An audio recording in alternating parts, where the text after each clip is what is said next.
എന്നതുകൊണ്ട് തന്നെ ഒരു വലിയ ബിൽഡപ്പ് ഇൻട്രൊഡക്ഷനിലേക്ക് ഞാൻ പോകുന്നില്ല. നമ്മൾ മലയാളികളുടെ സ്വന്തം രാജുവേട്ടൻ എന്ന് വിളിച്ചുകൊണ്ട് തന്നെ വേദിയിലേക്ക് സ്വാഗതം ചെയ്യുന്നു.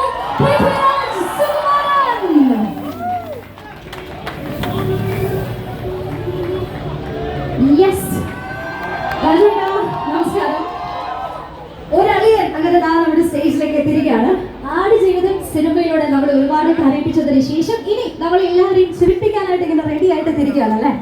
സോ വാട്ട് ഈസ് ഗുരുവായൂർ അമ്പലം നടയിൽ ഫോർ യു? നമ്മൾ ഒരുപാട് അങ്ങനെ കണ്ടിട്ടുള്ള ഒരു ജോണറല്ല. രാജുവേട്ടൻ കോമഡി ചിത്രങ്ങൾ ചെയ്യുമ്പോൾ പക്ഷേ പ്രേക്ഷകർ ഏറ്റവും കൂടുതൽ അതിനെ സ്വീകരിക്കാറുണ്ട്, എൻജോയ് ചെയ്യാറുണ്ട്. അപ്പൊ രാജുവേട്ടൻ്റെ ആ ഒരു ജോണർ കാണുമ്പോൾ തന്നെ നമ്മൾ ഒരുപാട് ഹാപ്പിയാണ്, എക്സൈറ്റഡ് ആണ്. What's the feeling running in your mind? നമസ്കാരം. ഇവിടെ എത്തിച്ചേർന്ന എല്ലാവർക്കും വലിയ നന്ദി. ഗുരുവായൂർ അമ്പലം നടയിൽ ഞാൻ പേഴ്സണലി സിനിമ കാണുന്ന ആദ്യം നടനാവുന്നതിന് മുമ്പും സംവിധായകൻ നിർമ്മാതാവാകുന്നതിനൊക്കെ മുമ്പ് ഒരു സിനിമ ആസ്വാദകനാണ്. ഒരു സിനിമ ആസ്വാദകൻ എന്ന നിലയിൽ കുറേ വർഷങ്ങളായിട്ട് ഭയങ്കരമായി മിസ് ചെയ്യുന്ന തരത്തിലുള്ള ഒരു സിനിമയാണ്. ഈ ഒരുപാട് നടീനടന്മാരും രണ്ട് വലിയ കുടുംബങ്ങൾ, അവർക്കിടയിൽ നടക്കുന്ന ഒരു കല്യാണം, അവിടുത്തെ തെറ്റിദ്ധാരണകൾ, ഇതിൻ്റെയൊക്കെ ഇടയിൽ രണ്ട് ലേശം കിളിപോയ അളിയന്മാർ, അതിൽ ഒരു കിളിപോയ അളിയനായിട്ട് ബേസിലും മറ്റേ കിളിപോയ അളിയനായിട്ട് ഞാൻ, അങ്ങനെ മൊത്തത്തിലൊരു രസമുള്ള പരിപാടിയാണ്. അപ്പോൾ എല്ലാവരും കുടുംബസമേതം ഈ 16-ാം തീയതി സിനിമ തിയേറ്ററിൽ പോയി കാണണം. വീട്ടിലെ കൊച്ചു കുട്ടികൾ മുതൽ അപ്പൻ അമ്മ വരെ എല്ലാവർക്കും ഒരുമിച്ചിരുന്ന് കണ്ട് കുറച്ചൊക്കെ ചിരിച്ച് ആസ്വദിച്ച് വരാൻ കഴിയുന്ന ഒരു സിനിമയാണെന്ന് ഞാൻ ഗ്യാരണ്ടി. അപ്പോൾ ഓക്കെ, 16-ാം തീയതി തിയേറ്ററിൽ കാണാം. Thank you once again. എല്ലാവരെയും കൊച്ചു. So രാജുവേട്ടൻ്റെ ഒരു ഗ്യാരണ്ടി നമുക്ക് ലഭിച്ചിരിക്കുകയാണ്. Of course you invited everybody to theatres on May 16. അതൊരു പക്ഷേ കുറച്ചുകൂടി വെറൈറ്റി ആയിട്ട് നമുക്ക് ചെയ്യാമല്ലേ. ട്രെയിലറിന്റെ എൻഡിൽ രാജുവേട്ടൻ ഒരു ട്രെൻഡിങ് റീലിന്റെ ഒരു റെപ്ലിക്ക ആയിട്ട് കൈ ചൂണ്ടി എല്ലാവരും കല്യാണത്തിന് വരണം എന്ന് പറഞ്ഞു. രാജുവേട്ടൻ ഒരു ഹംബിൾ റിക്വസ്റ്റ്, അതേ സ്റ്റൈലില് അതേപോലെ തന്നെ എല്ലാവരും സിനിമയ്ക്ക് ഇവിടെ ഒന്ന് വിളിക്കാമോ പ്ലീസ്? ഈ വരുന്ന 16-ാം തീയതി എന്റെ സിനിമ റിലീസാണ്. നിങ്ങൾ എല്ലാവരും വരണം. ഇതിൽ കൂടുതൽ നമുക്ക് എന്ത് വേണം അല്ലേ? Thank you so much. So അളിയൻ സ്റ്റേജിൽ തന്നെ നിൽക്കട്ടെ. കിളിപോയ മറ്റേ അളിയനെ വേദിയിലേക്ക് വെൽക്കം ചെയ്യാനുള്ള ടൈം ആയിരിക്കുകയാണ്.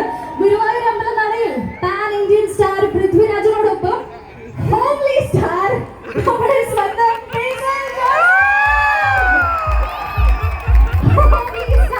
സെലിബ്രേഷൻ കൊടുക്കും. ഒരു താരത്തിനും കിട്ടാത്ത ഒരു എൻട്രിയാണ് സ്റ്റേജിലേക്ക് കിട്ടിയിരിക്കുന്നത്. ഹായ് ഹോംലി സ്റ്റാർ, ഹായ് അളിയൻ, കിളിപോയ അളിയൻ.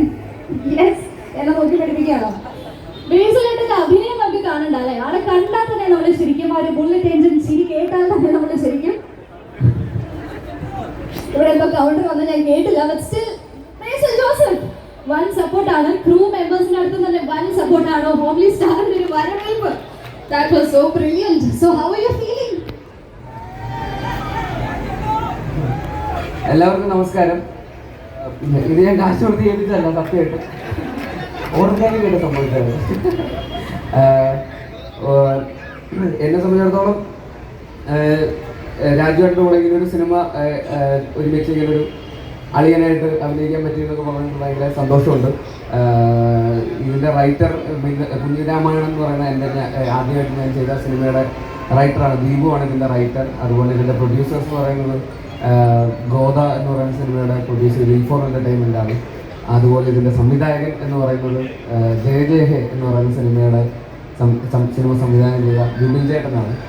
അപ്പോൾ ഇവരുടെ എല്ലാവരുടെയും കൂടെ വീണ്ടും ഒരു സിനിമയിൽ ഇത്രയും വലിയ സ്റ്റാർ കാസ്റ്റിൻ്റെ കൂടെ നിഖില വിമൽ, അനശ്വര, അതുപോലെ അശ്വിൻ, സിജു, സാഫ് ബോയ്, അഖിലേട്ടൻ, അങ്ങനെ ഒരുപാട് ആഷിഖ്, ഇതുപോലെ ഒരുപാട് നല്ല ആക്ടേഴ്സിൻ്റെ കൂടെ അഭിനയിക്കാൻ പറ്റി. അപ്പോൾ ഒരുപാട് സന്തോഷം. ഇത്രയും വലിയ സ്കെയിലുള്ള ഒരു സിനിമ, രാജുവേട്ടൻ പറഞ്ഞ പോലെ ഒരു ഫൺ ഫാമിലി പോപ്കോൺ എൻ്റർടൈനർ എന്ന് പറയുന്ന പോലത്തെ ഒരു സിനിമയാണ്.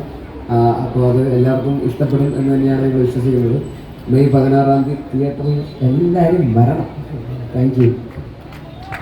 Thank you so much. ട്രെയിലറിലെ ബേസിലേട്ടൻ പറയുന്നുണ്ട് ആനന്ദേട്ടാ നിങ്ങളാണ് ഹീറോ. അപ്പൊ ഞാൻ ചോദിക്കട്ടെ, ഈ സിനിമയിലെ യഥാർത്ഥ ഹീറോ ആരാണ്? അല്ലെങ്കിൽ കൂടുതൽ കിളിപോയ ഏറ്റവും കിളിപോയ ഡയറക്ടർ വിപിൻ സാറാണല്ലേ?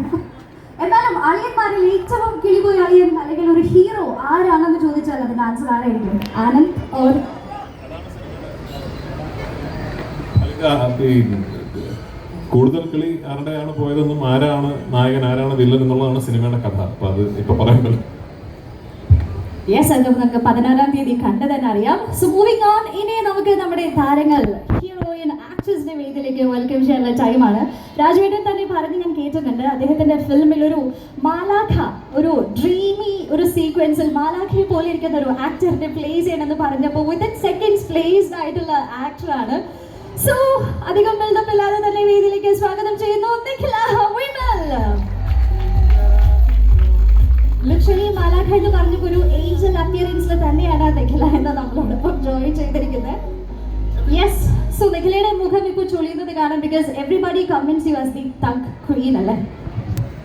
യെസ്, ആ ഒരു എക്സ്പ്രഷൻ തന്നെ പിന്നെയും തഗ് ഇങ്ങനെ ഇട്ടുകൊണ്ടിരിക്കുകയാണ്.